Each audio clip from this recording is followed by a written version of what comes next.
In the South Hebron Hills, the lives of over 1,500 Palestinian shepherds who live in Masafer Yatta hang in the balance as they languish under the oppression of Israel's military occupation.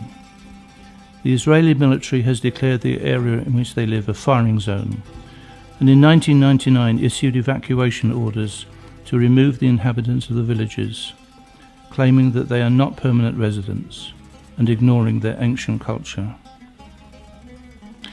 The families of Masafer Yatta's rich tradition and culture is intrinsically connected to the nearly 8,000 acres of their land, but it could all soon be traded for a wasteland of military exercises.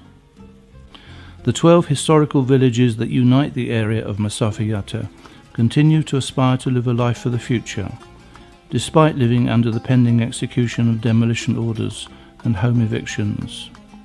They work their lands, tend their sheep and livestock, care for their homes, and educate and raise their children with love, in the hope that they may preserve their human rights. The Association for Civil Rights in Israel has sustained the rights of the people of Masafer Yatta by garnering injunctions from the Israeli courts, granting temporary holds on the military orders for the last 15 years. But they now stand at a turning point. In early September, Israel's Supreme Court President urged state representatives and Palestinians from the military firing zone to turn to mediation in order to resolve a legal battle surrounding the Defense Ministry's bid to expel the villagers. Despite all the uncertainty surrounding the future of the South Hebron Hills, there remains a bastion of hope in Masafer Yatta and for the children of these lands. The Al-Fahit School serves as a symbol of hope, despite operating under pending demolition orders. This is the story of that school, which serves as the archway for a future.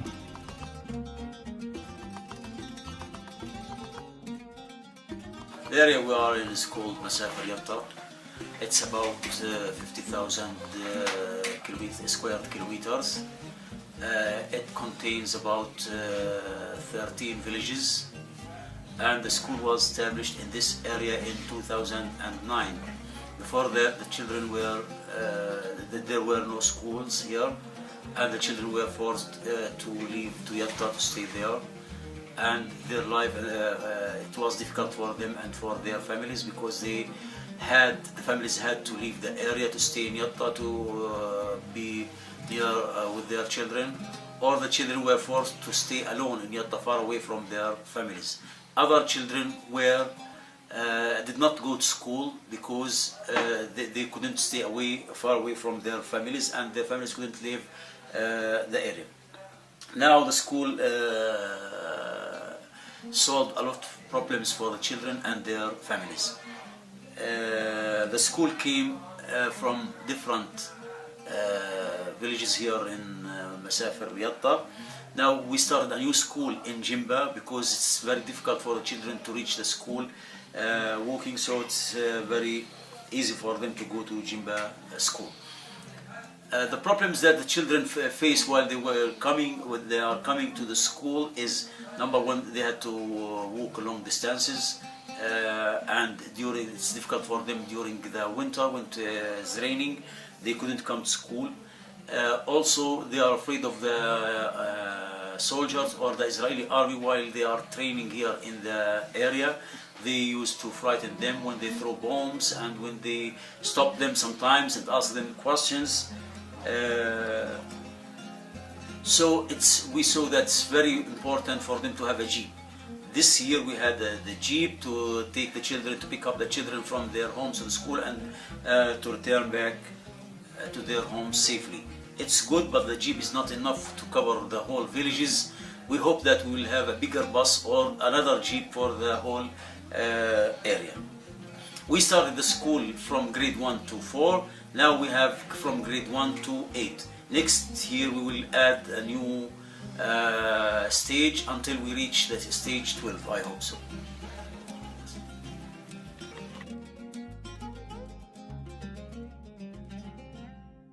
The most important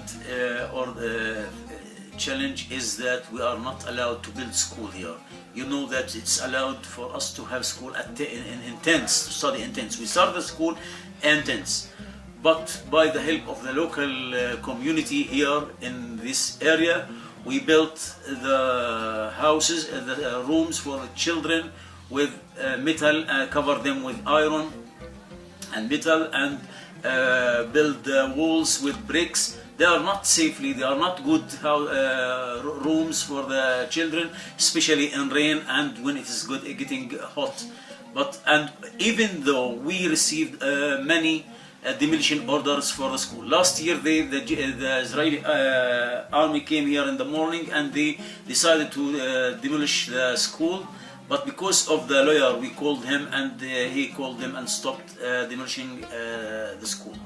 We are waiting now. You know, we are waiting for the Supreme Court in Israel for the whole area, for the people here to stay or to leave, because the people, the Palestinians and the Israeli army went to the High Court in Israel, and next month we will see what the High Court decision will be, to let the people stay here or to let them go away according to the Israeli army request. So this is the most important challenge here, that it's not allowed for us to build, and also the people themselves, they may be forced to leave the area according to the Israeli High Court decision.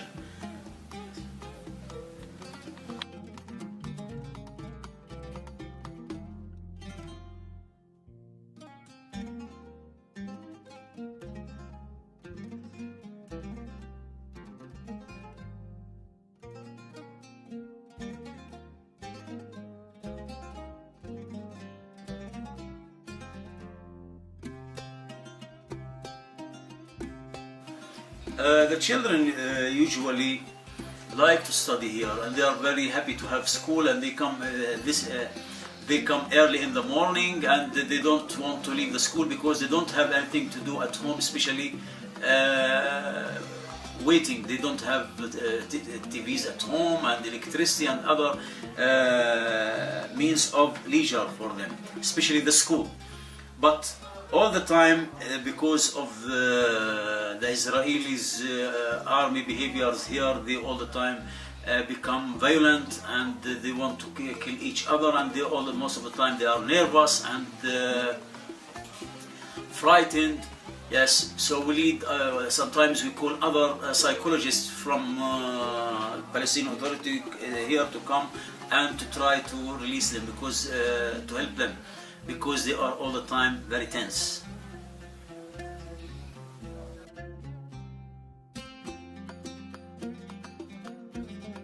The Israeli tried in the past to force the people to leave the area by different ways. The first way, they destroyed their houses, their caves, and took their families. They brought tractors and took the whole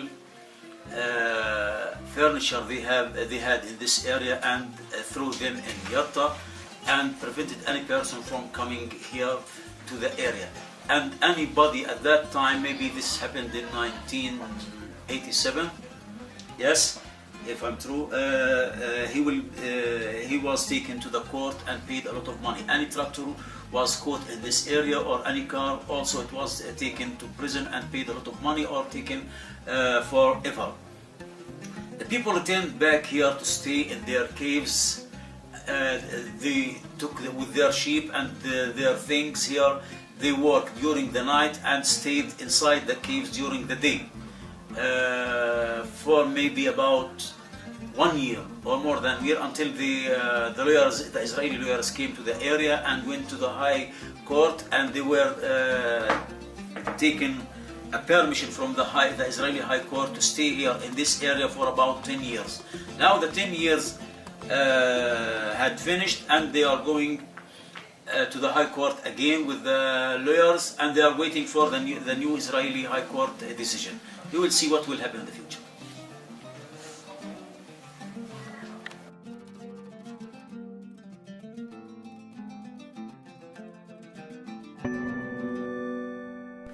By Christmas, this family could be homeless.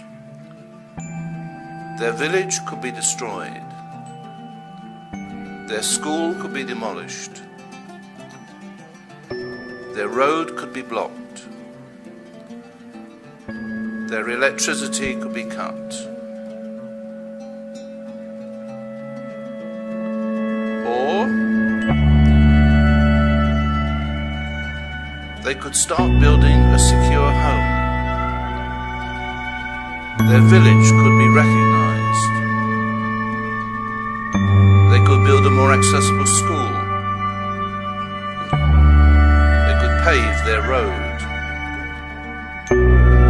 They could increase their electricity.